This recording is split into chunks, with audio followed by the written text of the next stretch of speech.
As we're heading into our next fundraising season at VillageCo, I wanted to take a moment to share a little more deeply for those who are interested, which is you, three things I want to share more about.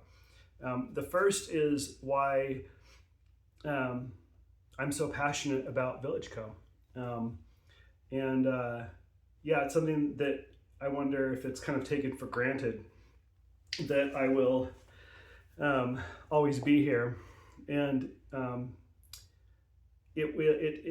will, to the extent that it continues to align with my purpose and what I feel like is very important. So I am here at VillageCo. I'm doing this work because I believe there is a need for this particular kind of thing in the world, this particular kind of civic club in a neighborhood, a place, neighbors coming together regularly without a brand or about a convening authority that is trying to do something with that group of people, to have it be completely open. So there's more nuance to talk about with what sets this idea apart, but it's so important, I feel like, and it just connects so deeply to me with the experiences I've had my whole life. I've spent nearly 25, almost 30 years working in nonprofits, soaking in problems in society and practicing, embodying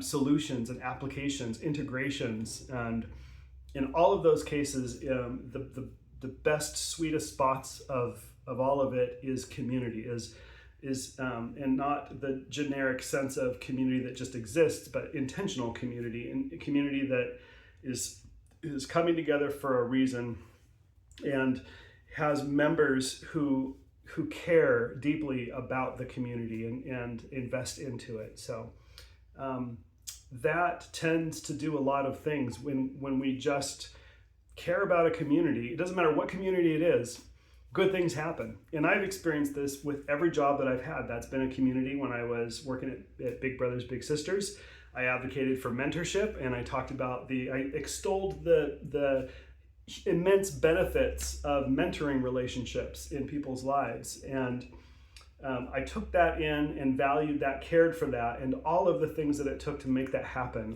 All the recruitment, the fundraising, all of the challenges that come when you're managing hundreds of mentoring relationships, all of it I cared about.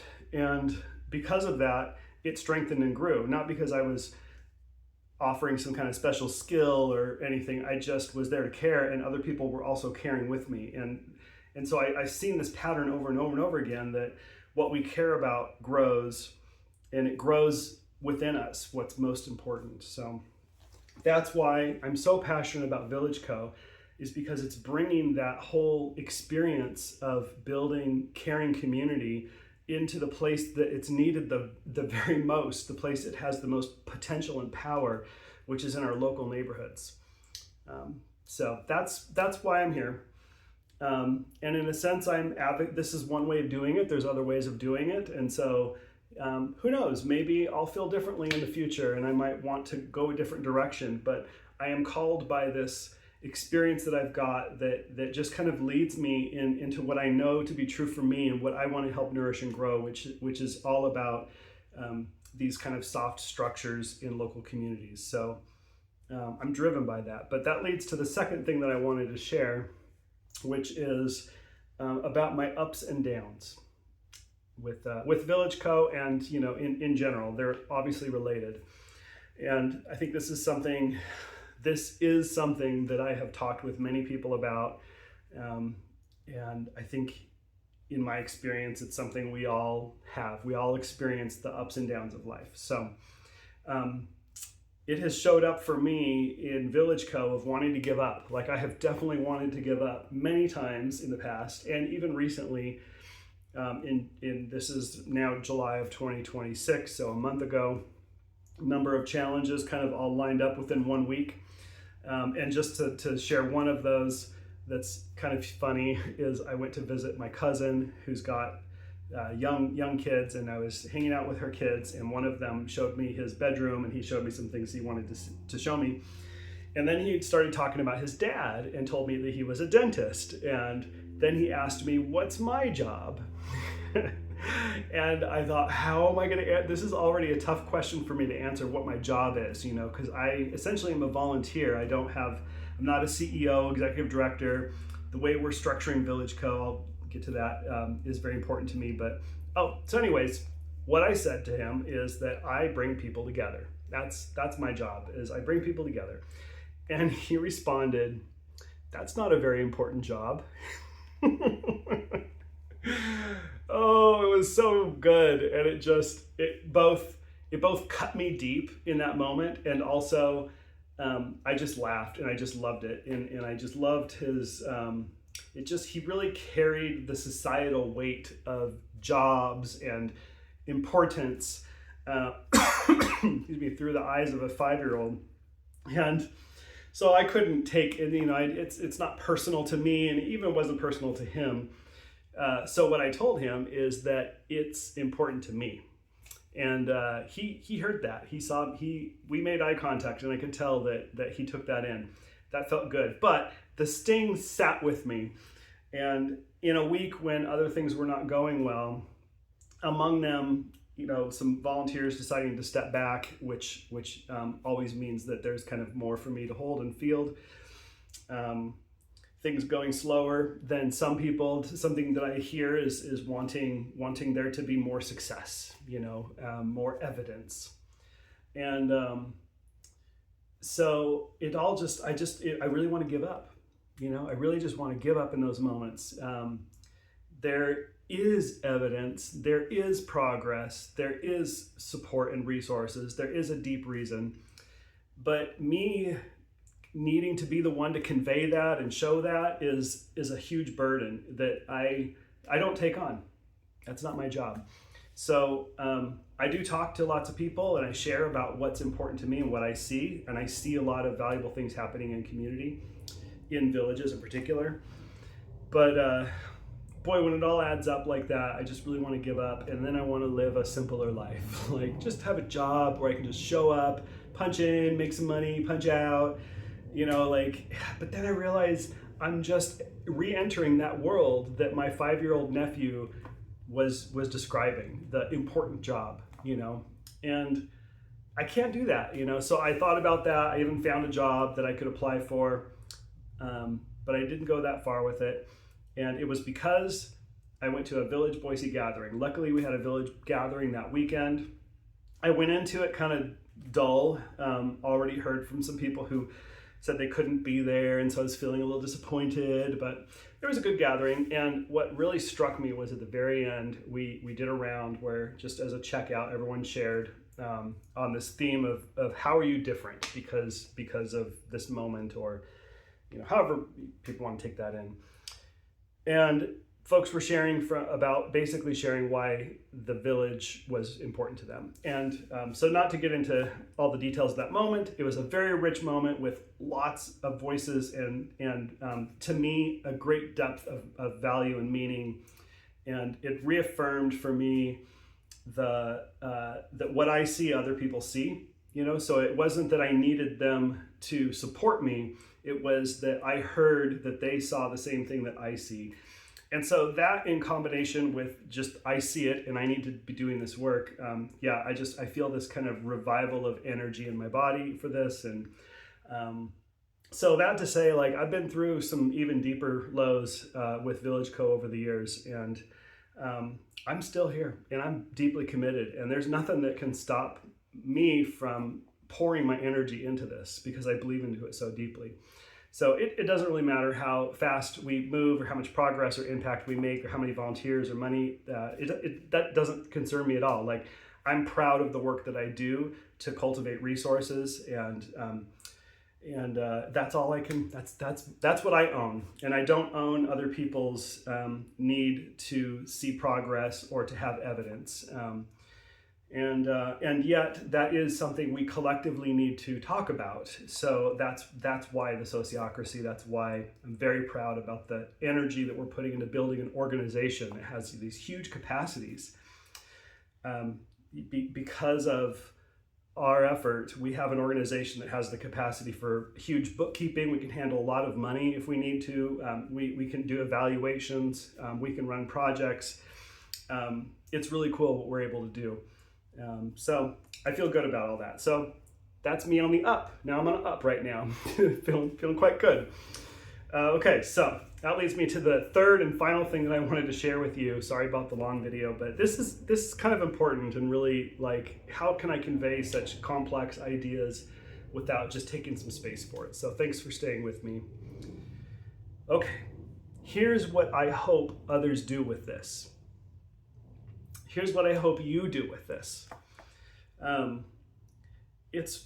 People are a part of VillageCo, villages, for all kinds of reasons, and all of those reasons are welcomed. And some people are there because of me. I invited them, they're there for me.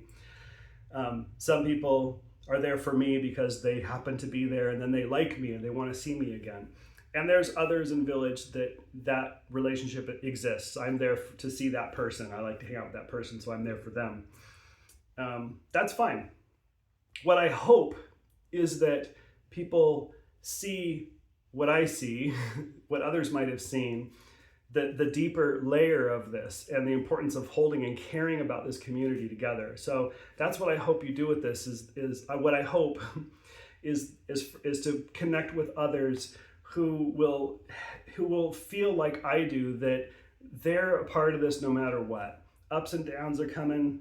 We're going to work it out. We're going to stick through this, because it's that kind of caring that will absolutely make something new in the world, will manifest something absolutely amazing. I'm totally committed to that idea. And people are going to come and go. And so people could be here for, like I said, for any other reason. But my hope is that there will be more and more people who are there for their own reasons. And that signal is kind of what I got at Village Boise, that people were increasingly not there for me and there for something that they see that's valuable. Okay, so that's what I wanted to share. With all of that, I feel lighter having shared that. It's something that I want to get out. I want you as a supporter, potential supporter, existing, past supporter, to know how committed I am. But I also don't want you to feel reliant on me as the leader to make this happen. Because more important than your time and your money is your caringness toward holding this together. That's what's most important. And when we show up in our meetings, in our sociocratic meetings, caring about the issues we're talking about, like offering your critique, I could get into the deeper layers of this, but that is magic. It is manifesting magic. And so I hope for more, for you to see what I see, and if you don't, that's totally fine. And you know what? I'm not right. I see something. Some of it's true, some of it's probably not true. I'm a little deluded, and aren't we all a little bit? Like when I was at Big Brothers Big Sisters, I cared about mentoring programs, and I would lift them up over other interventions and programs because I cared so much about them. Others can probably see that, but they didn't feel a need to tell me about that. And that might be true in this case. Like, I get it that there are a lot of things happening in the world, a lot of things to support. Even in the local community space, there's many ways of going about this, and there's many ways that our work shows up. So I acknowledge that for you as a supporter, that this is just one of many things going on in your life. And when I say I hope you care about it, it's not the same thing as saying, I hope this is the only thing you care about. What I hope is that same care that you would show toward VillageCo, you will show to every other thing in your life. No matter what organization you're part of, what situation your family is with, what your neighborhood that you're in, that you just care. You care about it, because that care is the whole point. It is the only thing that really matters to me. It is what generates the relationships and makes the difference. So, okay. So closing now, I just want to say I'm very excited about the future of VillageCo. And I know things are going to continue to grow, continue to flourish. We're going to probably, there's some people who want us to see grow faster than we really will, and that's okay. It'll take time to grow something like this. It's something different. We're doing we're in a very challenging space, asking people to bring their neighbors together. Very uncomfortable. Very few people who want to lead that. So it's going to continue to be a great challenge for us. But we're doing it. We are already finding people who see this, who want to try this in their neighborhoods. We currently have a few people in our cohort that are actively working on this. So all the signs that this is going to grow, for me, what I see is there. And I'm so excited. So cheers to another fundraising season here at VillageCo. And please consider supporting with a gift. As you might know, most of the money we raise is given back to volunteers. I'm very happy to be not the only volunteer who is provided a stipend on a monthly basis for the dedicated hours we put in. So the more money we raise, the more volunteers we can support with stipends, and that makes a huge difference. So please be generous. Please help us grow. This is our time, our moment, and I look forward to connecting with you at the next Village thing. All right, thanks for listening. Bye.